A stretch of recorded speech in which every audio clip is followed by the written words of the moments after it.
tell us something about your educational background? What course do you teach here at XISS and how has your experience been? Thank you very much for this very originating question. I have done my post-graduation, which was having the nomenclature like postgraduate course in social service with a specialization in personal management and industrial relations. So I did my post-graduation in PM in 1978. And in 1979, November, I joined XISS as project officer. And you will be surprised to know that although I did personal management, but I was offered the job of doing some kind of community development and social service. However, I happily accepted the offer and I started working. I was in the field for 4 years, dealing with the developmental interventions in especially Kanke block. But then again, my intention was always to go up, because what I believe that higher degree pays high in terms of your knowledge and understanding. And therefore, in 1985, I did Masters in Commerce from Ansari University. While in 1988, I did Masters in Business Administration with a specialization in Marketing Management from Institute of Business Education, Kolkata, which had a Ranchi Center for Management Studies. Then after, I did my law degree, that is LLB from Ranchi University in the year 1992. After that, I also obtained a diploma, that is diploma in mass communication from Chennai. Then after, I did my doctorate from Ranchi University on agricultural finance. So these are my educational backgrounds. So far as my course is concerned, earlier I used to teach, I started teaching XISS since 1985. The paper with which I entered in the classroom was communication skills and development, which was Father Bogart's paper. But there are of late I started also taking other papers as well. So right now I teach the papers like communication for development, soft skills and personality grooming, then non-formal education, training for development. I joined this institute in 1979, they said to me. And after my job in the field, I really love that can I be in a position to contribute my learning to these students. And therefore, I developed lust of teaching. Today, my experiences are that I am able to see that as how best whatever the talents, competencies which I have because of my academic background or because of my field knowledge, how best I can contribute and nurture these students for rural management or rural development.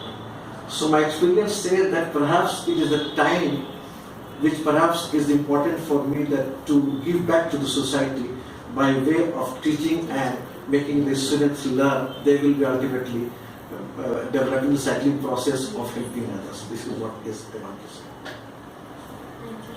So my question is, so any changes which you have noticed over years in XISS? Common answer, that change is law of life. XISS has gone for a change in many ways. Change has not come only in the field of only infrastructure or rather the building or rather the number of stories have multiplied. It has gone for change in terms of its mission and vision as well. Earlier XISS had a different kind of objective. If I tell you right from the very beginning, XISS had the objective of preparing men for others. But then after it thought of that, no, perhaps we need to go for a revisit of the objectives and mission. So therefore, in terms of mission and vision, XISS has gone for a change. XISS also has gone for a change in terms of increasing the number of courses.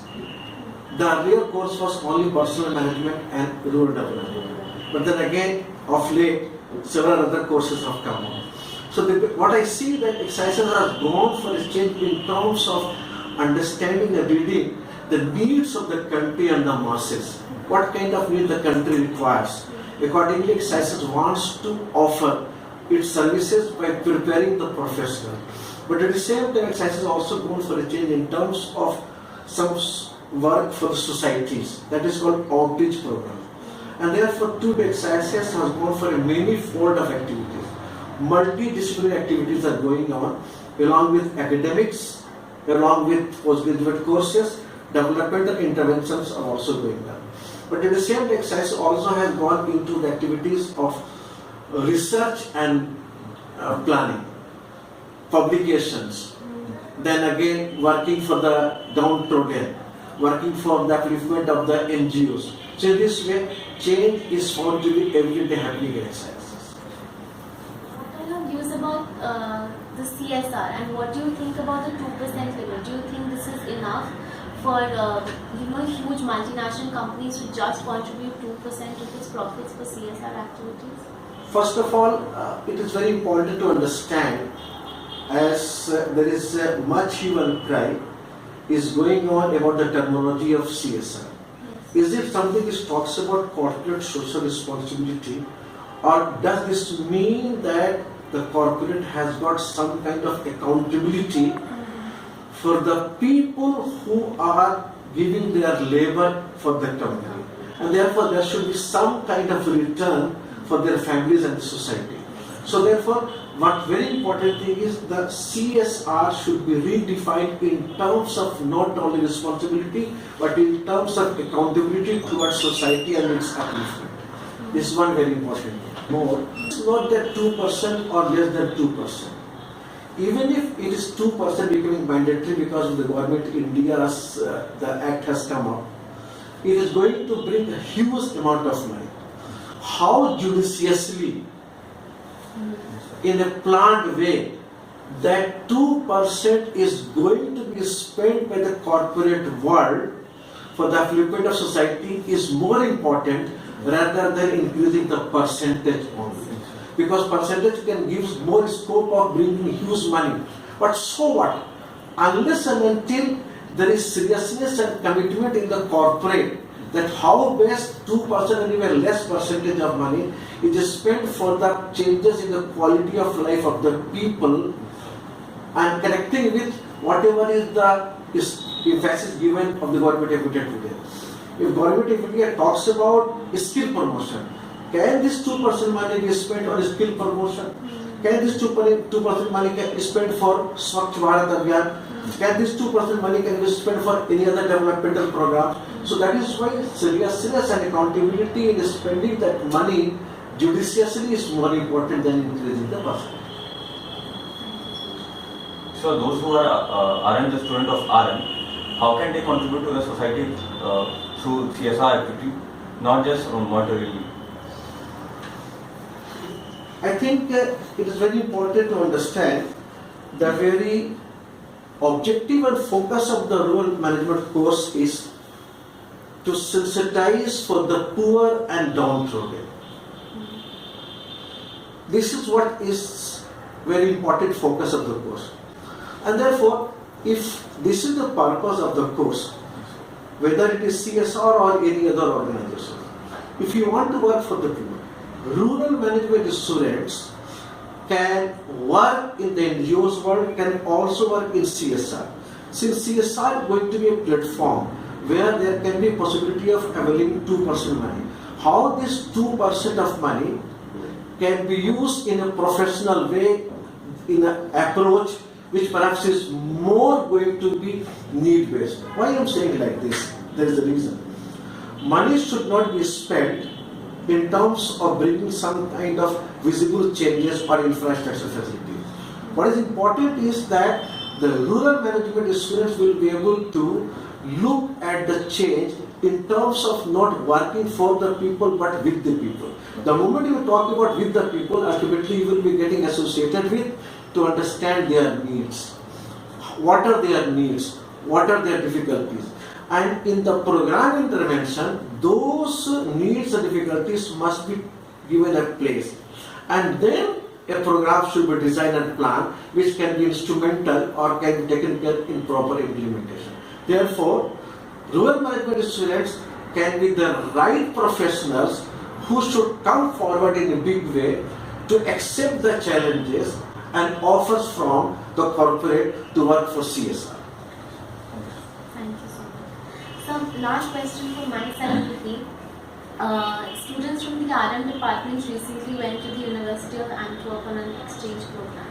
So, how do you think this exchange program is benefiting the students, and what new and innovative things are they learning over? The students from Rural Management Department have been going for the last 2 years in the exchange program. What is very important here is that this kind of summer exchange program gives them a platform to learn from diverse background people coming from across the world. Yes.